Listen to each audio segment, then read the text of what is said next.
Dan dalam hadis yang panjang Al-Bara' ibn Azib, Nabi menjelaskan itu. Perbedaan ruhnya orang yang beriman pada saat dicabut dengan ruhnya orang kafir atau orang yang tidak beriman pada saat dicabut. Adapun ruhnya orang beriman, kita ini semua memiliki ruh. Ini akan dicabut. Kalau sudah dicabut, maka tidak bisa bergerak lagi, tinggal dikebumikan. Ya. Dan ruh orang yang beriman, kata Nabi SAW, itu juga akan dibungkus dengan kafan. Siapa yang membungkusnya? Malaikat. Kafan dari mana? Dari surga, dengan bau yang sangat harum. Turunlah malaikat membawa kafan dari surga untuk membungkus ruh yang dicabut. Ya, makanya pada saat ruh dicabut, kata Nabi, tabi'ahul basar, diikuti oleh mata. Makanya orang yang meninggal ketika dicabut ruhnya, ya, biasa matanya itu terbelalak atau terbuka. Disitulah kemudian kita disunahkan untuk menutup matanya, sebagaimana yang diajarkan oleh Nabi SAW. Dan ruh orang yang beriman dicabut dengan perlahan-lahan. Walaupun dicabut dengan perlahan, pasti ada sakitnya. Itu yang disebut dengan sakratul maut. Ya, yang sering kita berdoa, Allahumma huwin alina sakratul maut. Ya, tapi sebagaimana kata para ulama, sakitnya orang yang beriman itu akan menjadi penggugur dosa-dosa yang terakhir baginya. Dicabut ruhnya perlahan-lahan. Ya, kata Nabi, seperti air yang keluar dari mulut cerek. Ya, dengan halusnya dicabut oleh malaikat. Ya Tuhan ruhul thayyibah. Disuruh, wahai ruh yang baik.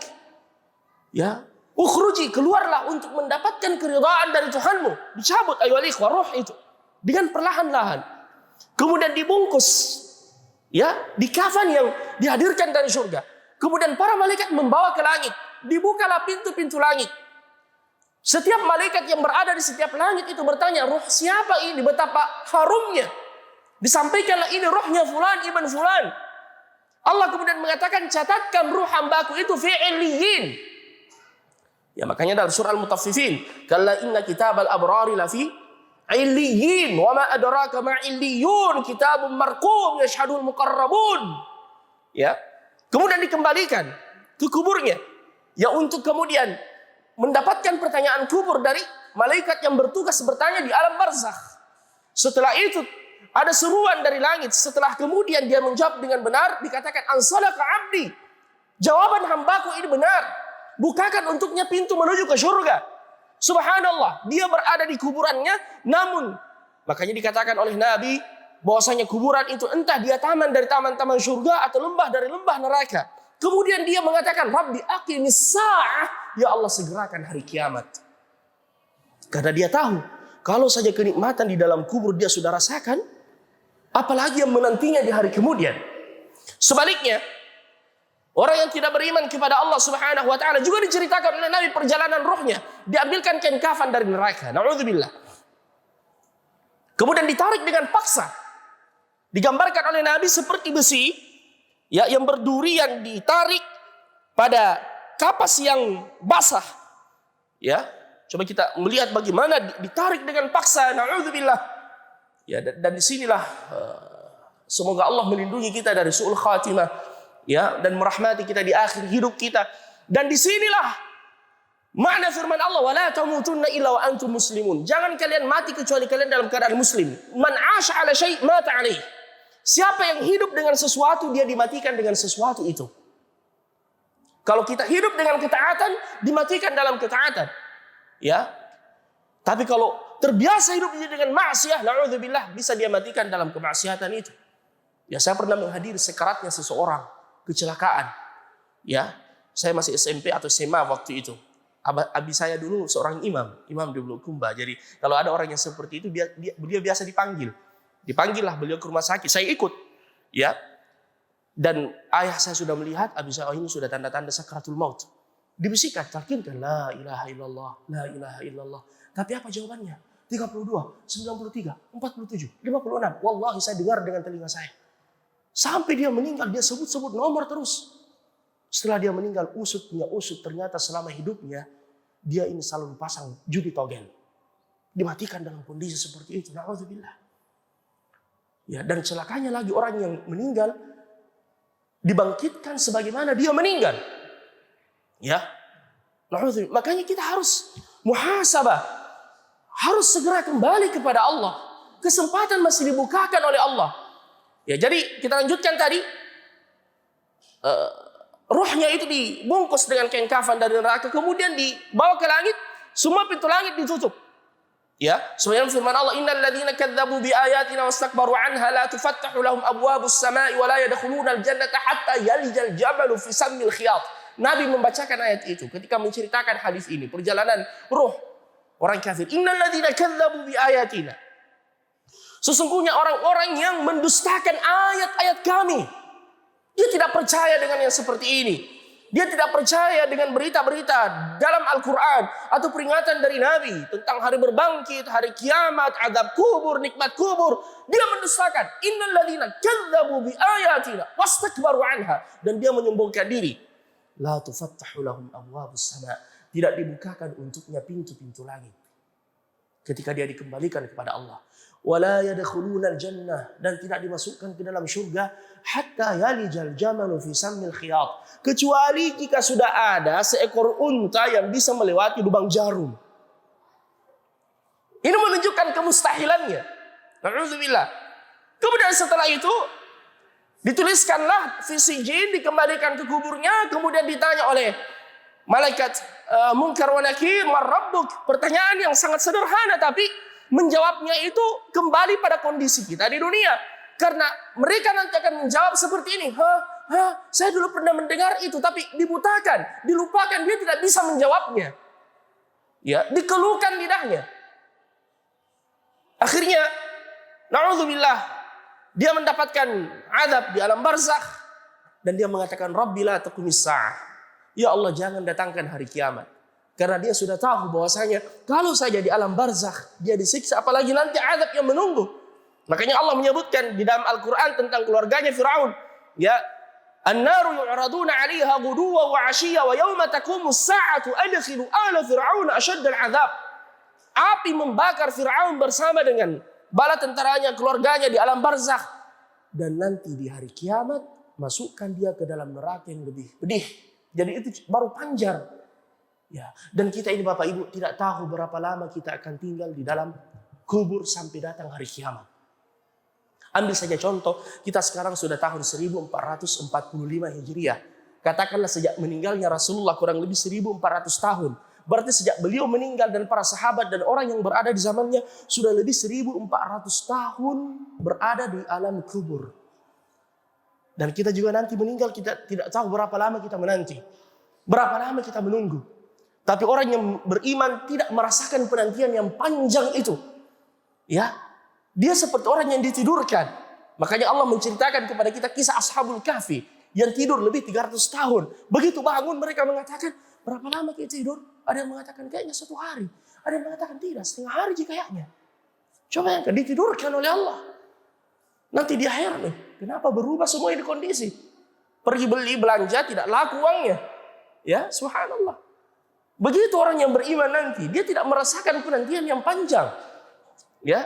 Dan untuk itulah falyatanafasil mutanafisun. Kesempatan kita mempersiapkan diri. Ya, ini masih kesempatan kita ini Bapak, Ibu, saudara-saudara sekalian. Karena penyesalan seseorang itu di 2 kondisi. 1, saat kematian menjemputnya. Hatta idza jaa ahadahumul maut, sampai ketika kematian menjemput salah seorang di antara mereka, qala, baru dia berkata, rabbirji'uni la'alli a'malu salihan fima tarakt.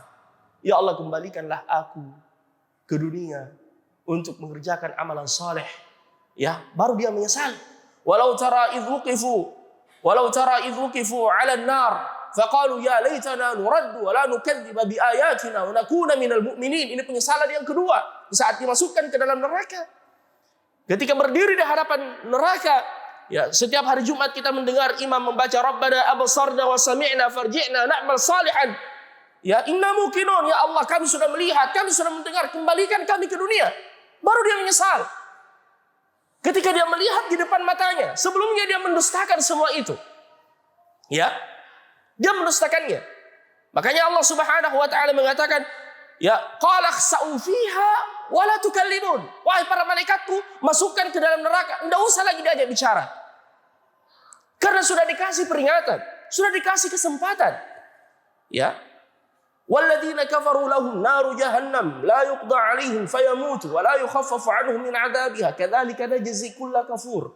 Sesungguhnya orang-orang yang kafir kepada Allah Subhanahu wa taala, walladzina kafaru lahum naru jahannam, mereka mendapatkan neraka jahannam, la yuqda 'alaihim fayamutu, tidak dimatikan sehingga mereka mati, wa la yukhaffafu 'anhum min 'adzabiha, dan juga tidak diringankan azabnya. Dalam Al-Quran, 2 kali penghuni neraka itu mengajukan proposal. Proposal pertama mereka ajukan untuk dimatikan saja. Dimatikan saja. Wa nadau ya malikul yaqdi alaina rabbuk. Mereka berseru, wahai Malik, penjaga neraka, tolong sampaikan kepada Tuhan, matikan saja kami semua. Matikan saja. Datang jawaban dari Allah, innakum makithun, kalian kekal di dalamnya. Ya, makanya setiap kita membaca surah An-Naba terakhir itu, ya, yauma yanzurul mar'u ma qaddamat yadahu wa yaqulul kafiru, berkata orang kafir, ya laitani kuntu turaba, aduhai andaikan aku menjadi tanah saja.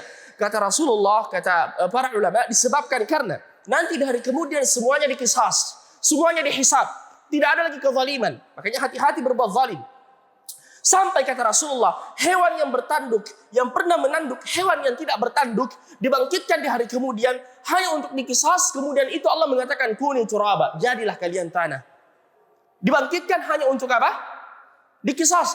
Pada saat hewan-hewan ini menjadi tanah, orang kafir mengatakan, laitani kuntu turaba, aduhai andaikan aku jadi tanah juga seperti hewan-hewan itu. Ya, sebagaimana firman Allah dalam Al-Quran, wa ma min dabbatin fil ardi wala ta'irin yatiru bi janahihi illa umamun amsalukum ma farratna fil kitabi min syai' thumma ila rabbihim yuhsyarun. Tidaklah binatang yang melata di dunia ini sampai burung yang mengepakkan sayapnya di udara, illa umamun amsalukum, melainkan umat-umat seperti kalian, ma farratna fil kitabi min syai', tidak ada yang tidak kami tuliskan di catatan kami, kata Allah, thumma ila rabbihim yuhsyarun, kemudian kepada Tuhan mereka semuanya itu dibangkitkan di hari kemudian. Di antara hikmahnya untuk dihisab. Jadi mereka berharap dikembalikan ke dunia yang sekarang ini kita berada di dalamnya. Makanya mari kita persiapkan diri kita. Al-Hasan al-Basri pernah membawa jenazah bersama dengan masyarakat. Ketika dia dimasukkan ke liang lahat, ada anak muda berdiri di dekatnya. Dia bertanya, wahai anak muda, andaikan kau berada di posisi mayat ini dan bisa dikembalikan ke dunia, apa yang kau lakukan? Dia mengatakan, saya akan mengerjakan amalan saleh. Beliau berkata, ketahuilah engkau berada di dalamnya sekarang. Itu yang diharapkan, dan kau masih di situ. Makanya tidak peduli apa yang kita lakukan di masa silam, yang penting sekarang bertaubat, kembali pada Allah, perbaiki yang tersisa, menjalankan segala perintah Allah, rajin mengikuti majelis-majelis ilmu. Kita harus paham agama kita. Kita harus tahu apa yang diperintahkan oleh Allah. Jangan sampai kesibukan kita dengan dunia menjadikan kita ini lalai untuk tidak menuntut ilmu. Minimal yang harus kita ketahui adalah bagaimana cara kita beribadah kepada Allah yang standar.